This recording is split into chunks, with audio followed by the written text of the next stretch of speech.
Hey guys, this video contains spoilers for season 2 of the show, so if you haven't watched it, I don't know, you clicked on this video, so you might as well finish it. But first off, I feel like we have to talk about the elephant in the room. Now, I've seen it being heavily talked about online, and it does have to be said. The season finale was a major letdown, despite what some people will tell you. But I'll get back to that later. First, let's focus on what this season did good. Unlike season 1 where Peacemaker was, shockingly, the main character of Peacemaker, season 2 allowed for the character development of basically the whole team, and not just playing emotional support for Chris's daddy issues. Hardcore in particular, who it felt like played the same role as season 1 Chris, she starts the season completely broken. She's been fired from her job and blacklisted from doing what she loves, but we slowly get to see why she is the way she is. And while the finale forgot to, resolve half the storylines, Hardcore's story felt like it had one of the most satisfying resolutions. It also did a great job of subverting expectations. The whole time, they kept on mentioning the moment on the boat. What happened the other night or something?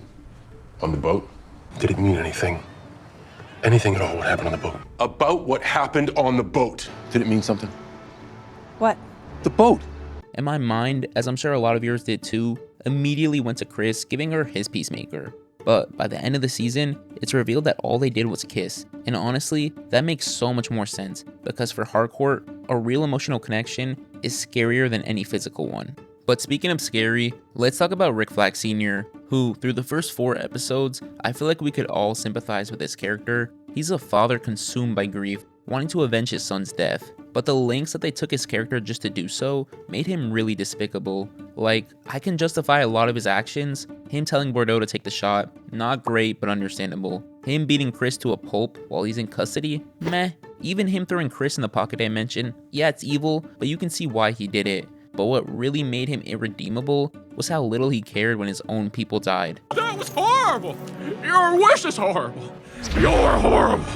You're an irredeemable monster! One moment, everyone's grieving a fallen coworker and friend, and the next, you cut to a room of agents celebrating like their parlay just hit. They made him so cartoonishly evil to a point where it felt overdone.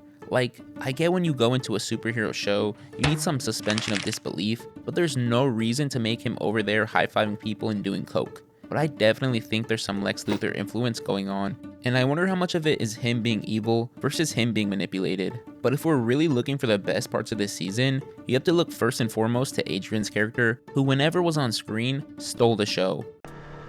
Are you fucking kidding me? Every second of him in the other dimension and interacting with his doppelganger was some of the best moments of television all year. And that mixed with the animal facts, his general lack of social awareness, and the fact that he's basically a sociopath makes him one of the best parts of the show.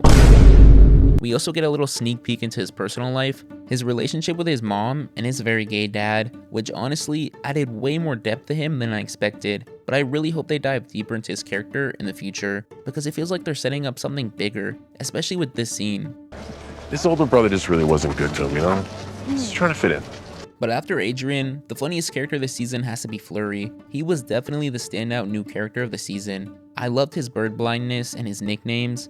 All right, Mexicali, Pony Boy, Titties, Encino Man. Your new name is barely legal. Ginger Cool. And I can't wait for the two of them to have as many interactions as possible. On the other hand, of all the new characters, Bordeaux stood out, but not in a good way. Just like this season, it felt like her storyline was building up to some big conclusion or reveal that never actually came. They kept on painting to her after every scene, and she would do some reaction face like it was hinting at something deeper, but really, her story ended up being as deep as a kiddie pool. Looking at the bigger picture though, I really enjoyed the plot of this season and where characters were taken. Like Chris getting everything he ever wanted, only for it to be snatched away from him.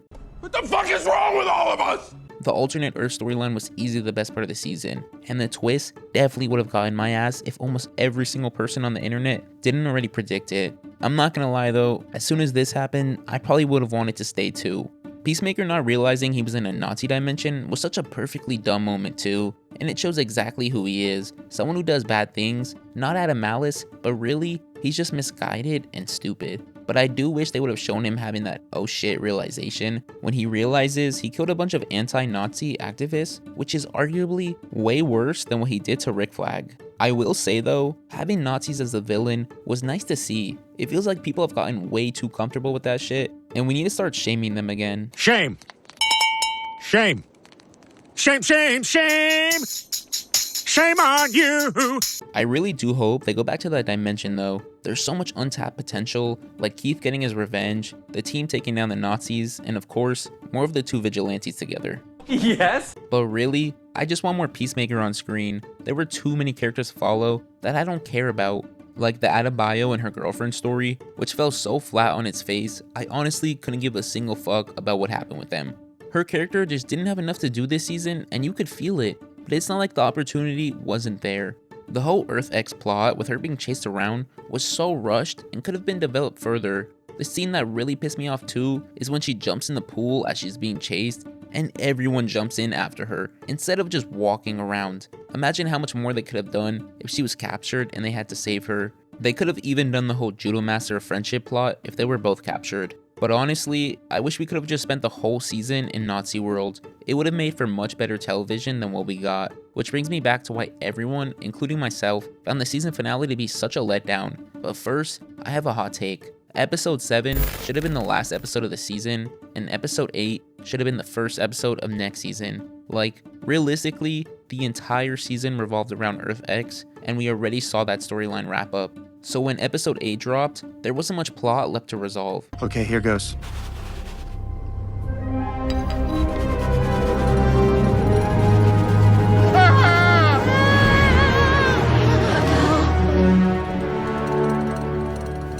It's blank. Instead, the show spent almost an hour focusing on the hardcore Chris drama, which was probably the weakest storyline.